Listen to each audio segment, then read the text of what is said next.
Bonjour à toutes et à tous. Alors effectivement, je vais vous présenter cette certification AquaCert que nous avons eu l'immense plaisir de pouvoir développer ces 7 dernières années. Ça fait bientôt 7 ans maintenant qu'on travaille sur cette certification. Alors c'est une certification qu'on a très souvent l'habitude de présenter dans les colloques eau et santé au sens large, un peu moins souvent dans les événements mer et santé, mais c'est tout à fait intéressant pour nous aujourd'hui de pouvoir vous présenter nos travaux qui sont effectivement orientés sur la sécurité sanitaire des eaux utilisées dans les process destinés à la santé ou à la consommation humaine. Certification qui a vu le jour, je vous l'ai dit, il y a presque 7 ans maintenant dans le secteur du thermalisme et qui commence progressivement à pénétrer les autres secteurs où on utilise de l'eau à des usages, à des fins thérapeutiques. Alors pour ceux qui connaissent le thermalisme, donc c'est une profession qui opère des cures conventionnées par la sécurité sociale, donc remboursées, et qui reçoit donc des patients pour une durée de 3 semaines sur différentes indications qui peuvent être la rhumatologie, la phlébologie, la gynécologie, l'ORL. Il y en a une longue liste. Alors en juin 2000, pour remonter un peu le fil de l'histoire, cette profession a subi un coup assez important puisque un inspecteur général des services du ministère de la Santé a été mandaté pour conduire une inspection visant à évaluer si les professionnels du thermalisme assuraient les soins dans des conditions de sécurité appropriées, puisqu'effectivement, on est dans le cadre d'une cure conventionnée, donc on cherche à se comporter face à l'eau comme on se comporte face aux médicaments. Et on a vu naître donc à cette époque une grande inquiétude au niveau du ministère de la Santé sur la capacité des professionnels à traiter les patients sans les contaminer avec certaines bactéries que vous connaissez, qui peuvent être des légionelles, des pseudomonas ou des staphylocoques. Alors donc on a été, nous, sollicités par le syndicat national des exploitants thermaux pour réfléchir à une certification spécifique au monde de l'eau.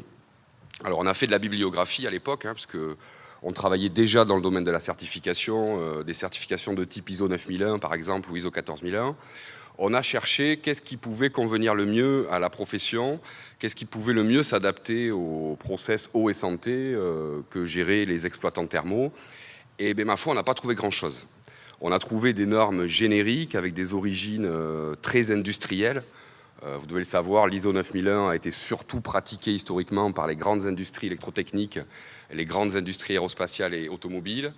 Ce sont des référentiels, des normes qui ont très peu pénétré les domaines de la santé et encore moins les domaines de l'eau. Et donc, on n'avait pas grand-chose à se mettre sous la dent pour travailler avec la profession. Donc on est allé voir ce qui se faisait dans un secteur un peu particulier qui est le secteur de l'agroalimentaire et on s'est rendu compte qu'il y avait des initiatives très régulières au niveau de l'agroalimentaire qui permettaient de réunir les consommateurs, les autorités de tutelle, les professionnels et de lancer des processus qui visaient d'abord à rédiger des guides de bonnes pratiques pour mettre l'ensemble d'une profession en accord sur les bonnes pratiques de la profession, et ensuite des référentiels de certification de type, par exemple, label rouge, IGP ou autre, qui permettaient d'avoir une reconnaissance assez forte au niveau du consommateur dans les rayons du niveau de qualité qui était engagé à travers ces certifications. Alors on s'est dit qu'on allait amener le ministère de la Santé dans la même aventure que ce que pratiquait le ministère de l'Agriculture depuis très longtemps. Et on leur a proposé de rédiger le premier guide de bonnes pratiques qui existe au sein du ministère de la Santé pour le thermalisme. Donc on a rédigé ce guide de bonnes pratiques et on leur a proposé ensuite de développer une certification en collaboration avec le ministère de la Santé et les représentants des consommateurs sous marque déposée, marque qui est la marque AquaCert, de façon à ce que les consommateurs puissent comprendre ce qui se passait dans ces établissements certifiés et effectivement qu'on puisse assurer une communication assez limpide au niveau de ces processus de certification, ce qui n'est pas forcément le cas dans des processus de type ISO 9001 ou ISO 14001 qui ne sont pas très bien compris du grand public. Alors, cet AquaCert thermalisme, je vais vous sauter quelques étapes parce que ça a pris bien 4 ou 5 ans pour arriver à monter le référentiel. Donc on a réuni, je vous l'ai expliqué en introduction, des laboratoires universitaires de recherche, la Haute Autorité de Santé, les représentants du ministère de la Santé, les représentants des professionnels, des bureaux d'études, des experts, des cabinets de conseil divers et variés. Et au terme de plusieurs années de travail, nous avons réussi à finaliser un référentiel de certification validé par l'ensemble des parties intéressées et préfacé par le ministère de la Santé. Alors à partir de là, effectivement, on a pu obtenir une adhésion assez importante de la profession dans la démarche, puisqu'effectivement, une fois cette certification, je dirais, validée et encadrée par le ministère de la Santé, les professionnels ont tout de suite réagi en s'impliquant, en s'engageant dans cette démarche de certification. Et effectivement, au niveau des patients, curistes, clients, appelons-les comme on veut, on a eu assez rapidement des effets très positifs parce qu'effectivement, un dialogue pouvait s'établir entre le patient et l'établissement sur ce qu'était Aquacert, quels étaient les critères, et on était vraiment dans un système de certification qui parle de l'eau et des process de santé, et non pas des industries automobiles et des industries aéronautiques comme on pouvait le faire dans les ISO. Alors aujourd'hui, après 7 années de développement, donc bien 4 à 5 années de rédaction de guides de bonne pratique et de référentiels de certification, et aujourd'hui presque 3 années de déploiement sur le terrain, nous sommes arrivés à ce résultat-là pour les établissements thermaux français. Donc on arrive à peu près, pas tout à fait, à la moitié de la profession engagée dans la démarche de certification Aquacert, avec effectivement les, je dirais, les locomotives de la profession qui effectivement sont très engagées et permettent d'amener l'ensemble de la profession dans cette démarche. Alors, on a tiré un bilan évidemment de cette démarche Aquacert Thermalisme. Quel bilan? Effectivement, on s'est rendu compte qu'on ne s'était pas trompé. La démarche était assez pertinente d'associer à une démarche de certification une marque commerciale, entre guillemets, qui soit reconnaissable par les patients, clients, consommateurs. On s'est rendu compte, c'était assez inattendu, que l'international était assez intéressé par cette démarche française. Et donc on a eu des contacts du Chili, de la Tunisie, de l'Algérie, du Maroc, de l'Italie, pour savoir comment on s'était organisé et comment eux-mêmes pouvaient éventuellement déployer cette espèce de label rouge de l'eau à la française dans leurs pays respectifs. On s'est rendu compte effectivement qu'il n'y avait aucune institution internationale spécialisée dans ces travaux-là, dans la rédaction de référentiels spécifiques au secteur eau et santé, et qu'on a surtout validé le fait que le savoir-faire français restait le meilleur, reconnu partout dans le monde. Et donc l'idée effectivement de monter une agence internationale à la suite de cette aventure française dont l'objet est de rédiger des référentiels de certification pour les différents secteurs eau et santé, on s'est rendu compte que c'était vraiment pertinent et qu'on avait beaucoup de demandes à ce sujet. Donc depuis 2012, nous avons monté cette association internationale qui fonctionne essentiellement à travers une plateforme web et des groupes LinkedIn qui sont aujourd'hui assez actifs, avec des personnalités de différentes nationalités qui nous ont rejoints. Ça va de médecins canadiens, des hydrogéologues indiens, des chercheurs ou bureaux d'études australiens. Donc des gens qui sont intéressés par ces travaux de, encore une fois, pour être un peu schématique et simple, de mise au point de normes de certification un petit peu haut de gamme pour les secteurs eau et santé, comme on sait les pratiquer, nous, les Français. Donc vous l'avez compris, cette certification, c'est une certification qui est tout à fait spécifique au secteur eau et santé.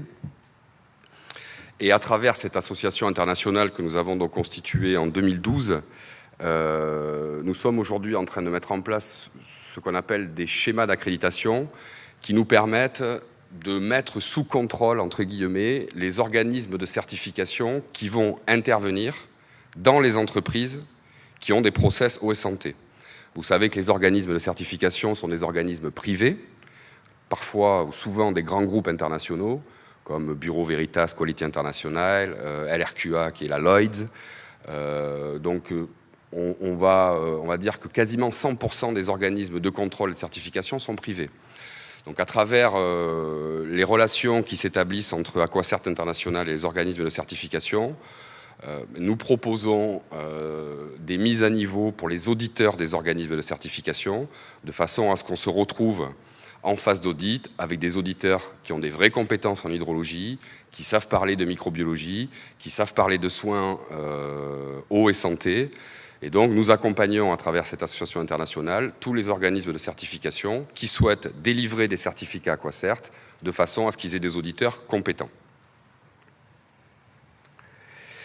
Alors, depuis Aquacert Thermalisme, il y a des travaux qui nous occupent beaucoup ces derniers temps. Donc, une expérimentation en cours pour développer un ou plutôt des référentiels Aquacert SPA, puisqu'effectivement, on s'est rendu compte qu'il y avait des spas assez différents, des spas de ville ou des spas urbains qui fonctionnent en eau de ville traitée, des spas marins qui fonctionnent en eau de mer, parfois non traitée, parfois traitée, des spas thermaux qui fonctionnent en eau thermale, là aussi la plupart du temps non traitée, mais parfois traitée.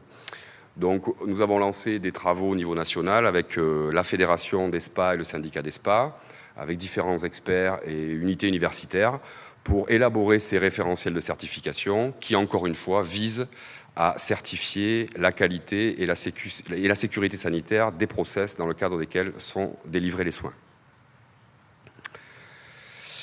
Un très gros chantier aussi qui, je dois vous l'avouer, n'avance pas à la vitesse à laquelle on aurait souhaité, parce qu'on a en face de nous là, de très très gros opérateurs qui sont pas très faciles à bouger, mais on a de beaux projets sur des référentiels eau destinés à la consommation humaine, avec essentiellement deux référentiels, un référentiel eau de réseau pour les producteurs d'eau potable et un référentiel eau d'embouteillage.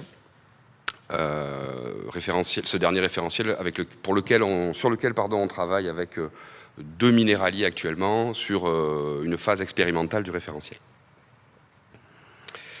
Un référentiel Aquacert thalassothérapie qui est en projet également, mais qui, à l'heure où je vous parle, reste à l'état de projet, puisque la profession a enclenché un processus de normalisation auprès de l'AFNOR, qui est un processus qui vient un petit peu avant le processus de certification. Donc nous attendons aujourd'hui les résultats de la normalisation pour inviter la profession à s'engager dans cette démarche de certification. Donc il est fort probable que ce projet soit retardé d'une bonne année et ne démarre qu'en 2014. Un projet Aquacert eau hospitalière, dont l'objet sera d'établir des référentiels pour les eaux stériles de bloc, les eaux de dialyse et d'autres eaux assez spécifiques dans le secteur hospitalier. Et un chantier qui nous occupe aussi pas mal, Aquacert balnéothérapie hospitalière. Là aussi, c'est un projet qui aujourd'hui est une expérimentation qui va bientôt aboutir et que nous menons au centre Héliomarin Les Embruns. Voilà. Alors c'est mon collègue Lucas Giraudot qui mène cette expérimentation au centre Héliomarin, donc je vais lui laisser la parole pour qu'il vous présente ses travaux avec eux.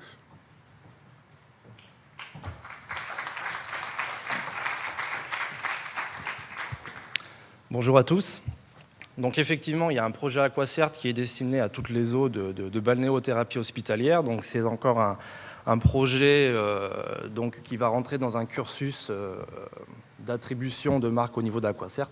Donc aujourd'hui, vous n'avez peut-être pas entendu énormément parler, puisqu'on le travaille en collaboration avec le Centre de rééducation fonctionnelle des Embruns. Donc ce qu'il faut bien comprendre, c'est que cette méthodologie Aquacert, après avoir vu vraiment toute la partie création de cette marque et comment elle pouvait être portée au niveau national et par les différents représentants des différents secteurs d'activité, moi je voudrais vous présenter comment on l'a développée sur le secteur de la balnéothérapie hospitalière, et notamment donc, effectivement dans cet établissement qui utilise de l'eau de mer. Donc ce qu'il faut bien voir, c'est que cette méthode HACCP représente vraiment le tronc commun de tous les référentiels. Donc les différents référentiels dont William Terry a pu vous parler comportent tous cette méthodologie donc, qui va consister à identifier un certain nombre de dangers et derrière à procéder à une évaluation des risques. Donc vous allez me dire effectivement, au niveau de la Haute Autorité de Santé, certification dans laquelle est engagé le Centre de rééducation fonctionnelle Les Embruns, il y a déjà cette approche-là. Ce que va permettre AquaCert, c'est d'avoir un œil beaucoup plus global sur l'ensemble du processus, c'est-à-dire de l'extraction de l'eau jusqu'à l'eau utilisée dans la piscine. Piscine qu'on a pu voir d'ailleurs tout à l'heure. Donc en passant par les différents organes, qui va être le transport, le stockage, et les différents appareils, organes qui vont servir à réchauffer l'eau. Donc ce trop commun sur tous les référentiels AquaCert, et ensuite vous avez une spécificité sur chaque secteur d'activité, puisque comme a pu le dire par exemple le docteur O'Haraud tout à l'heure, effectivement, en thalassothérapie, au niveau des spas ou en thermalisme, ce sont des établissements qui se gèrent de manière complètement différente, avec des profils d'eau complètement différents, et donc vous imaginez bien derrière des dangers et des risques complètement différents. Pour faire très très simple, parce que ça va être un peu technique, j'ai bien conscience qu'il est 17h30 et qu'en plus de ça, on est vendredi soir. Donc je vais vous passer la méthode de manière assez simple. Mais voilà, ce qui m'intéresse, c'est vraiment que vous puissiez comprendre comment ce référentiel fonctionne concrètement et à quoi il sert. Donc, on commence par établir, si vous voulez, l'ensemble des process en détaillant les différentes étapes de la distribution de l'eau. Donc vous voyez qu'on peut partir du forage jusqu'à la piscine traitée. On va ensuite identifier l'ensemble des dangers. Donc quand on parle de dangers, on pense bien évidemment aux dangers microbiologiques. On va également avoir des dangers physiques, chimiques. Vous allez avoir des dangers effectivement aussi radioactifs, mais beaucoup moins avec aujourd'hui des contrôles réglementaires comme le radon, ainsi de suite.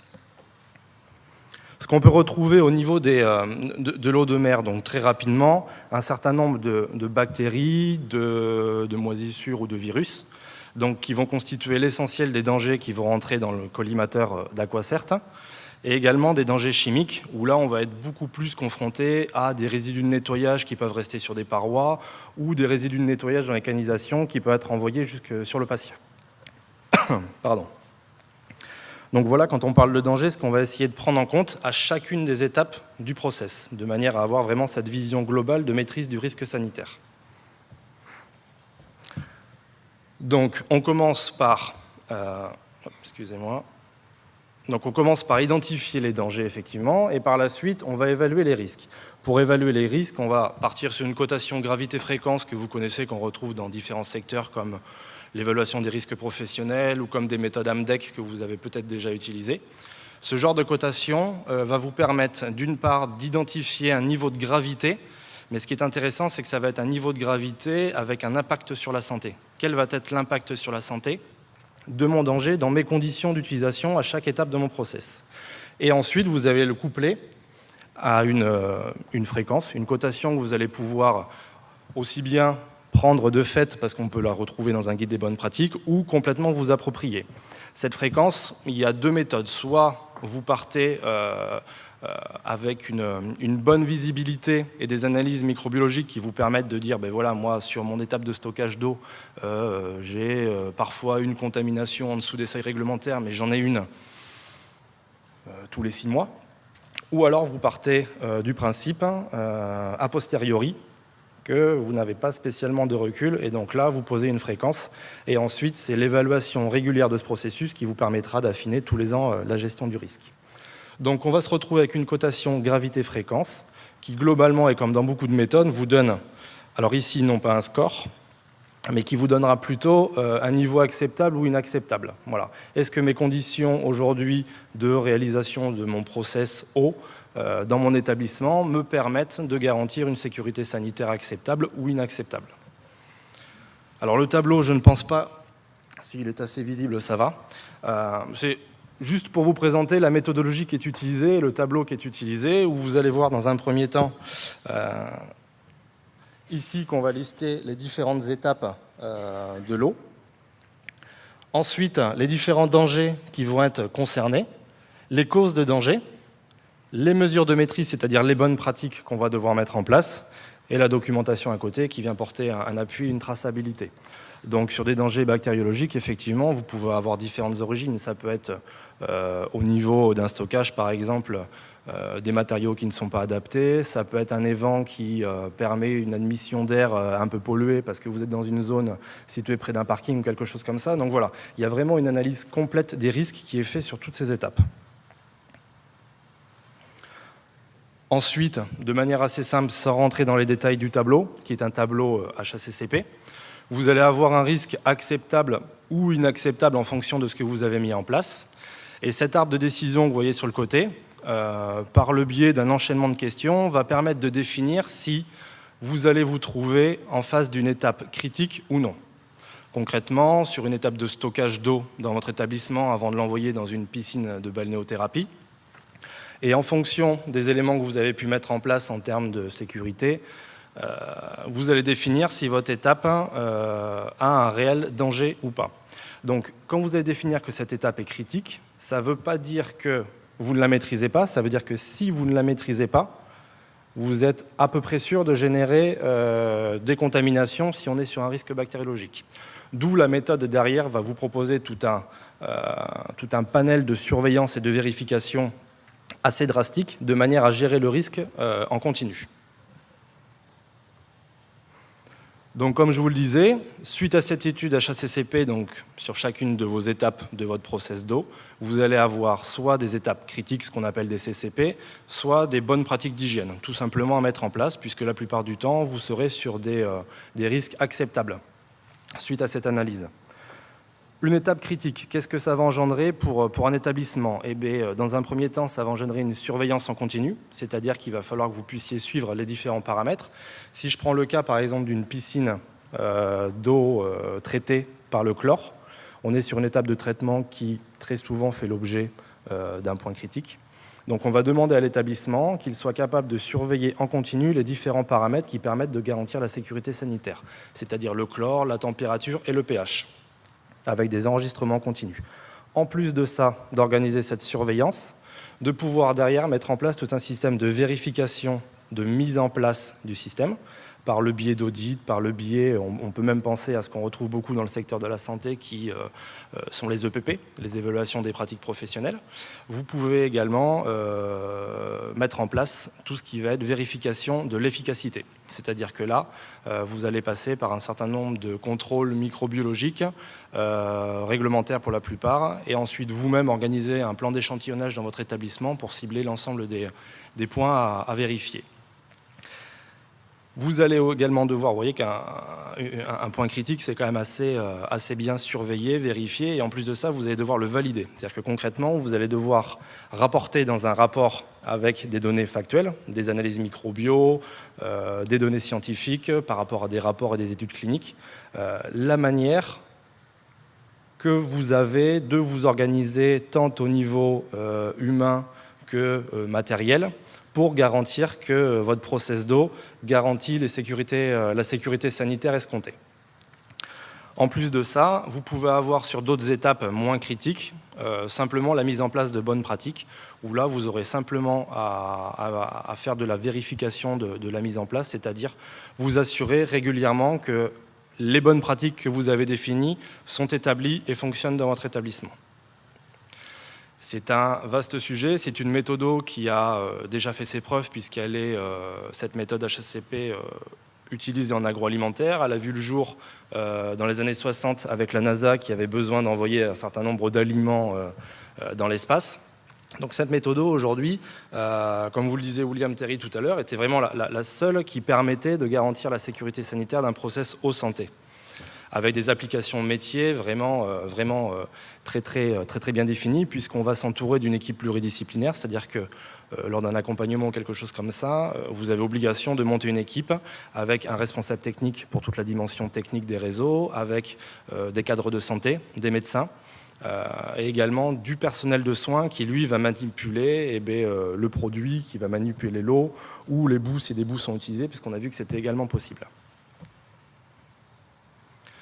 Très rapidement, et quelque part un peu en avant-première, puisque ça reste un projet, voici comment se déclinerait ce référentiel. Donc, on retrouverait les 3 premiers chapitres un peu classiques, j'ai envie de dire, d'un référentiel de type ISO 9001, ou autre d'ailleurs, avec un domaine d'application, introduction et tout ce qui va être termes et définitions. Ensuite, tout un chapitre qui va concerner et qui va proposer un engagement envers la direction, le corps médical et les autres parties prenantes, les différents intervenants médicaux, par exemple libéraux, qui peuvent intervenir dans l'établissement, qui ne sont pas en relation contractuelle, on va dire, avec l'établissement. Ensuite, vous allez avoir toute une partie sur, là, beaucoup plus documentaire, sur la maîtrise de votre traçabilité, des enregistrements, comment tout ça est organisé, de manière à ce que ce soit suivi et tenu à jour. Management des ressources humaines, très important, notamment pour pouvoir gérer toutes les compétences nécessaires auprès du personnel qui intervient sur ce process eau et santé, qu'il soit technique ou de soins. Ensuite, les informations au personnel et aux patients avec un certain nombre de règles par rapport aux obligations d'affichage, la gestion des alertes. À partir du moment où je me retrouve face à une contamination, qu'elle soit petite ou plus importante, comment je m'organise et comment je m'organise, oui, et comment je mets en place tout un processus de vérification de mes eaux derrière pour être capable de démontrer à la tutelle que je suis capable de revenir dans des normes satisfaisantes. Un processus d'écoute client qui a été conservé, de manière à pouvoir récolter, là encore, l'avis des patients, mais aussi leurs remarques, leurs suggestions. Un processus d'achat, où là, on va traiter beaucoup plus les relations que vous allez avoir avec les prestataires qui vont intervenir dans votre établissement ou bien sur votre réseau d'adduction d'eau. Là également très important, avec la mise en place d'un certain nombre de cahiers des charges qui vont bien insister sur des critères de sécurité sanitaire, avec derrière une évaluation de ces fournisseurs et également un certain nombre de points à vérifier par rapport aux produits que vous avez achetés ou aux prestations que vous avez achetées et les cahiers des charges qui avaient été définis. Ensuite, les chapitres 9 et 10, là, repassent toute la méthodologie HACCP, donc, que je vous ai présenté plus que rapidement juste avant. Et ensuite, chapitre 11, la validation des process en continu, qui est un point essentiel de cette méthode, qui là, je vous le rappelle encore, est une étape qui vous permet de prouver par A plus B avec des données factuelles que votre process eau santé permet de garantir la sécurité sanitaire de votre établissement. Ensuite, tout ce qui est maîtrise du process, où là, on va avoir un chapitre dédié à tout ce qui est identification de l'eau ou des produits que vous allez utiliser autour des soins, et organiser également la traçabilité, que ce soit une traçabilité ascendante ou descendante. Comment, à partir d'un numéro de l'eau, je retrouve les différents patients en contact avec mon produit, ou comment, sur de l'eau dans une piscine, je fais pour pouvoir organiser une traçabilité qui me permet de retrouver tous les patients qui ont pu être en contact de cette eau-là. Et également, dans l'autre sens, comment, à partir d'un patient, je peux retrouver le numéro de l'eau ou l'analyse de ma piscine qui correspond à ces différents jours de cure, par exemple.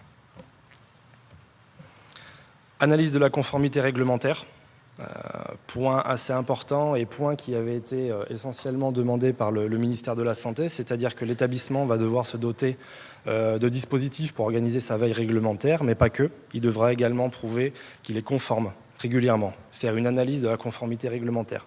Il se peut très bien qu'on soit conforme à un instant T à la réglementation, mais que pour X raisons, modification architecturale de l'établissement par exemple, je me retrouve au bout d'un an à ne plus répondre aux exigences de telle ou telle réglementation.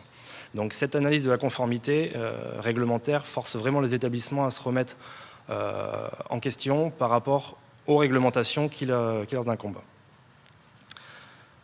Surveillance et vérification, là, pareil, on en a parlé un peu tout à l'heure. Donc, vous allez devoir mettre en place un système de surveillance de votre eau et de tous vos process et de tous vos organes sur le réseau et faire une vérification de la mise en place et de l'efficacité. Maîtrise du produit non conforme, élément qu'on retrouve également dans la plupart et la quasi-totalité des référentiels qualité et sécurité sanitaire, qui permet de poser clairement, j'ai envie de dire, les modalités auxquelles vous allez devoir répondre en cas de non-conformité. Amélioration continue, ça c'est assez classique dans la démarche qualité, mais qui propose à l'établissement un certain nombre d'outils de manière à s'assurer que les différents défauts auxquels il va devoir faire face au cours de sa saison ou au cours de son fonctionnement vont être pris en compte et qu'il y aura des outils nécessaires et suffisants en tout cas derrière pour faire une fois une erreur, mais pas deux fois la même. Voilà, prendre en compte vraiment cette démarche d'amélioration continue dans son entreprise. Audit interne, effectivement, là on le retrouve dans un certain nombre de référentiels également. Audit interne où vous allez avoir aussi des évaluations des pratiques professionnelles dans le monde de la santé, Action corrective et préventive, ça, je pense que ça parle à tout le monde suite à un événement désirable ou quelque chose. Et ensuite, la revue du système qui, là, permet de participer également au schéma d'amélioration continue en permettant de dire à l'établissement de pouvoir se remettre en cause et de se remémorer un certain nombre de points issus dans l'année et de prendre des décisions pour l'année suivante et de participer à l'amélioration continue du système. Il faut savoir que ce référentiel aujourd'hui, vous allez me dire, il y a un certain nombre de points qui sont déjà traités par l'HAS et son référentiel de certification V2010, d'où les experts visiteurs d'ailleurs en auditent une certaine partie. On est en train de travailler également sur une grille de correspondance entre les exigences de l'HAS et ce référentiel AquaCert, tout simplement pour qu'un établissement qui est déjà engagé, et la plupart le sont, voire tous maintenant, dans une démarche de certification V2010 avec l'HAS, puissent rapidement identifier les étapes ou les exigences qu'ils auront à mettre en plus en place pour pouvoir bénéficier de ce certificat AquaCert. Les plus d'AquaCert, du coup, pour faire assez rapide, reconnaissance par les consommateurs. On en a parlé en introduction avec William Terry, mais effectivement, c'est un point relativement important puisqu'aujourd'hui, peu de référentiels bénéficient d'un appui et d'une validation des consommateurs, qu'ils soient clients ou patients, effectivement. Une méthode spécifique à l'analyse des risques sanitaires. Une méthodologie éprouvée et reconnue en agroalimentaire, on en a parlé tout à l'heure. Une implication de la Direction générale de la santé. Donc aujourd'hui, sur ces référentiels, on est en cours d'expérimentation, mais on a